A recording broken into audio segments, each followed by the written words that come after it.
Hi, I'm Chelly Wood, and this is my tiny sewing room where I make doll clothes sewing videos.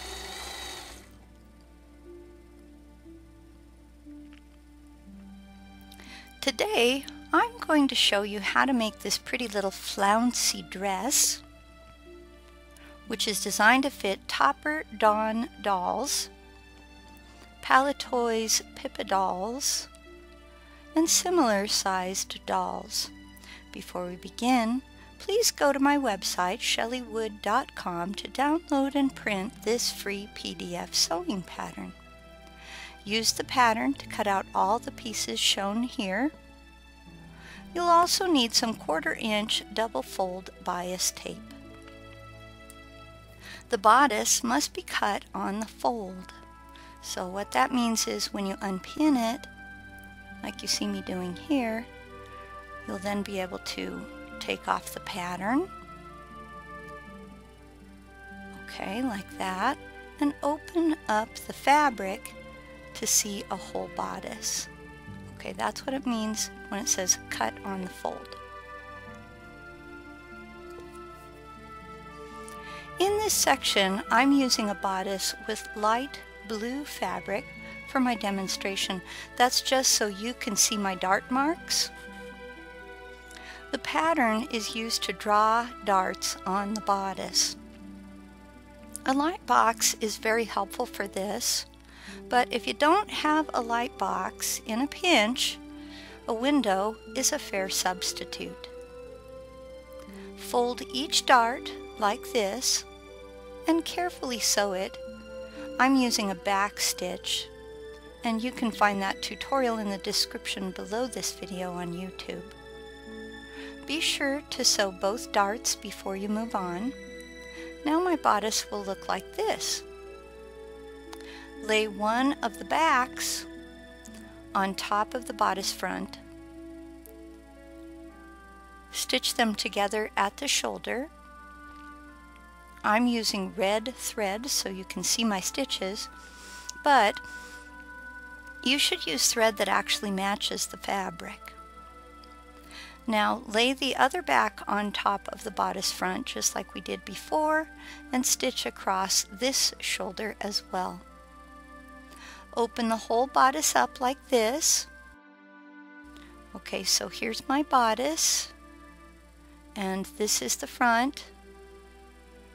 Okay, so I open up the back pieces, lay it down so that the right side is down, the wrong side is up, and press the seams open like you see me doing here with a tiny iron. Turn your bodice around to the right side. We're going to work with the sleeves for a moment. So here's my sleeve. I've cut 2 of them. So when I take my pins out and remove the pattern, I will have 2 sleeves. That's what it means by cut 2. Along the longest straight edge of one of your sleeves, fold that edge once and then a second time to create a hem. Okay, here's my sleeve. I'm going to fold once, and then I'm going to fold a second time. There we go. Whip stitch to hem. Now, if you need help with the whip stitch, there's a link to my tutorial for the whip stitch in the description below this video on YouTube. Fold and hem both sleeves like this. With your bodice lying open right side up, lay your sleeve right side down over the top and stitch them together from the underarm area to just shy of the shoulder seam. Now knot your thread. And then you're going to pull the sleeve around to the other side. Now I know that's hard to understand what I mean by pull the sleeve around to the other side, so I'm going to show you. There's my sleeve in my hand. Okay, I've just sewn it here. And now I'm going to pull that sleeve around to the other side where the back is, and I'm going to start stitching right where the underarms come together. Right there. And you're going to stitch again from the underarm area to just shy of the shoulder seam once again. Now the sleeve will be too big to fit at the top. That's actually what you want. Okay, so we're looking at my sleeve now. I've finished my stitches. And you can see there's a gap. There's a big hole where I can stick my finger through. And if you really try to match the sleeve up to the shoulder, you'll see that the sleeve is a little bit bigger than the shoulder. Right there. And that's okay, that's what we want. Okay, what we're going to do is we are going to gather the top of the sleeve until it fits into the groove of the shoulder just right. Alright, so I've got my gathers. I'm going to pull the gathers, then I just kind of fiddle with the gathers a little until I get it right inside that shoulder, just right. You want them to match up nicely. And then you can knot your thread. So knot your gathers, shown here in blue, okay, and stitch the rest of the sleeve to the shoulder, which is shown here in red. Follow these directions to attach both of your sleeves. Now your bodice will look like this from the right side, and it's going to look like this from the wrong side. Fold one sleeve in half as shown here. Okay, so here's my bodice, alright. We're looking at the right side. I fold a sleeve in half, just like this. Okay, and what we're trying to do is pull those edges together where we're going to sew from the cuff. We're going to stitch from the sleeve's hem, which looks kind of like a cuff, to the bottom of the bodice itself. Now again, I'm using a back stitch here. Fold the other sleeve in half just like we did before. Okay, so here I am folding it. And you're going to bring the edges of the sleeve together that are raw, and then you're going to start stitching at the edge of the sleeve right there until you get to the bottom of the bodice.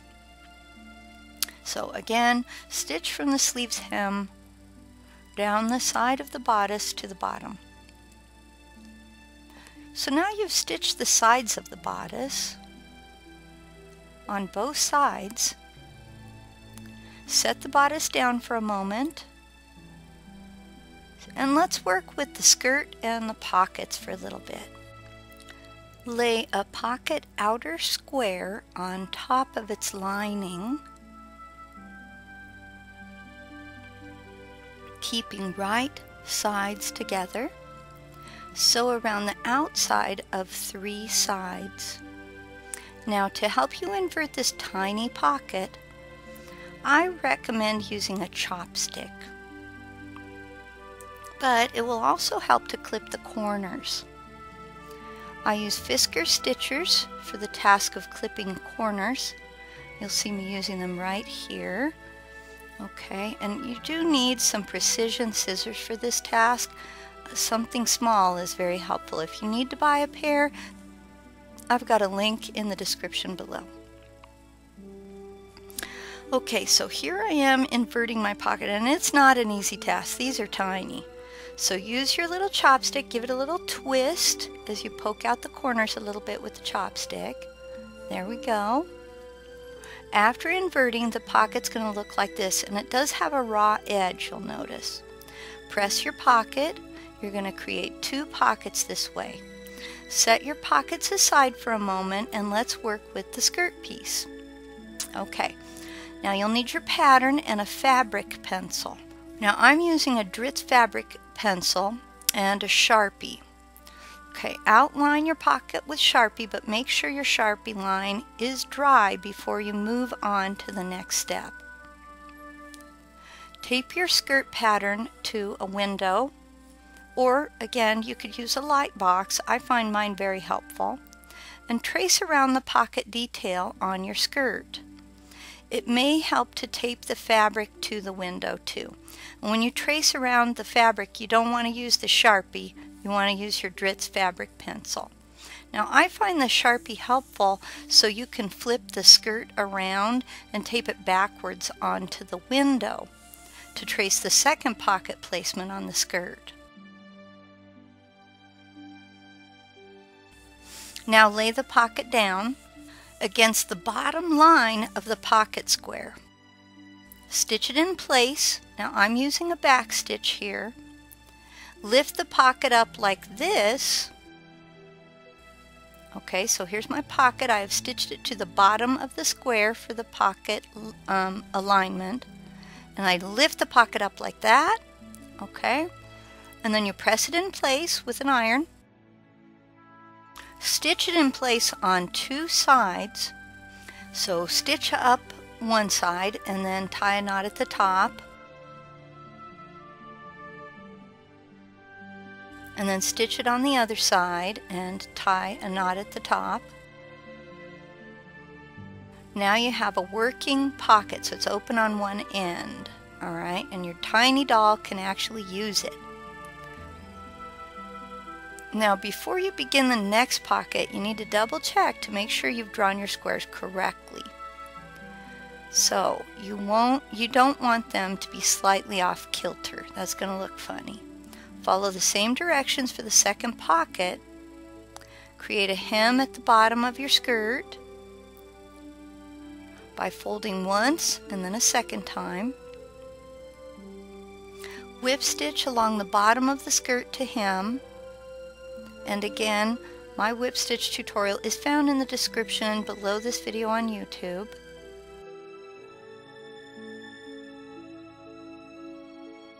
When we gather, we want our pockets to be even. So, measure and mark the halfway point, or just use the pattern itself to mark the center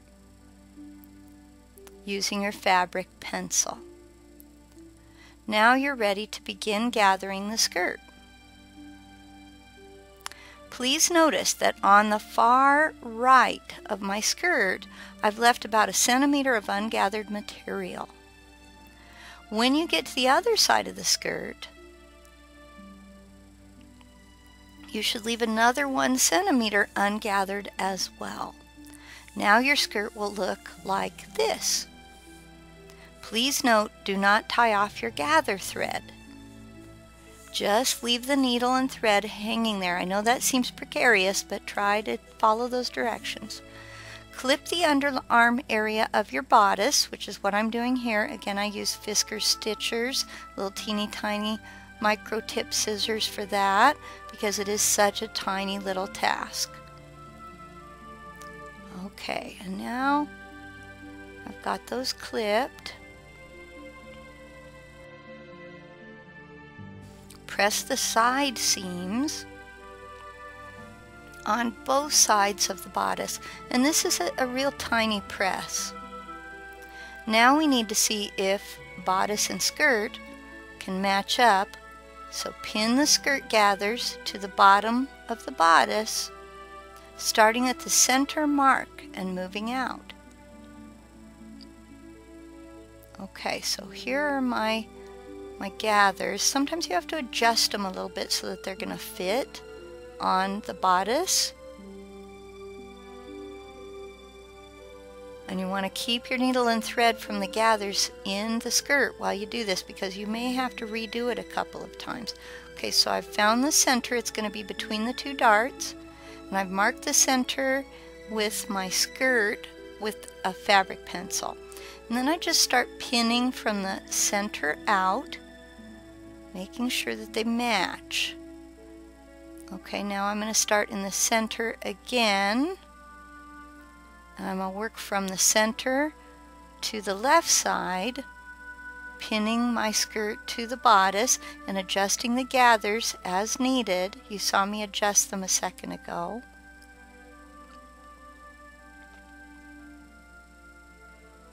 Now once you're sure that everything's going to match, you can tie off your gathers. You want to double check this way to make sure that those pockets are even with the center of the bodice. Now pin from the center, moving out the other way. Okay, we did that already. Adjust your gathers and repin as needed. Now you're okay to knot your gathers as soon as you can be sure that the skirt and the bodice match nicely. Sew your skirt to the bodice, and I recommend that you start in the center and sew out. So I started sewing here and then I went here. Tie a knot when you get to the far end. Stitch the skirt to the bottom of the bodice again, moving from the center out, but in the opposite direction this time. So your dress is nearly done. But we're going to add bias tape to the neck and the back closure areas. Open the 1/4 inch folded bias tape up like you see me doing there, and fold the raw edge in. Okay, now that sounds confusing, so let's look at it. Here's my bias tape. You put your thumb kind of in the middle of it, open it up, fold it in. See what I mean by that? Fold it under, and wrap it around the raw edge of the skirt. Okay, so here I have my bias tape. I'm going to wrap it around the raw edge of fabric right at the bottom of the skirt. Once I wrap it around, then I can begin my whip stitch. Okay, so I'm going to wrap it around like this, fold it in a little. You want to kind of hide the raw edges of the bias tape. Whip stitch from the bottom of the skirt all the way up the side of the dress. It's really the back closure. And when you get to the collar, you're going to fold the bias tape, whip stitch it to seal the side, and then you have to whip stitch from the collar down the other back closure area, fold and seal the bias tape at the bottom with stitches. Okay, so I'm starting my first stitch here, and I try to hide my knot inside the bias tape if I can, and then I start to whip stitch. So you're going to go in and out and around. Now for my back closure, I'm using Sew on Velcro. There's a link to the brand I use below. Add a Sew on Velcro strip to the back, and that's what I'm doing here. I do a little back and forth, up and down on my sewing machine to attach the Velcro. And as I go, did you see how I lifted up the sleeve? I want to make sure that I don't accidentally sew that tiny sleeve to the Velcro, because that's something you could have happen. So you want to be real careful with something this tiny when you're using Velcro. Another option, of course, is to use snaps. It's more time consuming, but you're less likely to have problems. Now you're ready to try it on a doll. For more free printable PDF sewing patterns, for making doll clothes to fit dolls of many shapes and all different sizes, please remember to visit my website, chellywood.com.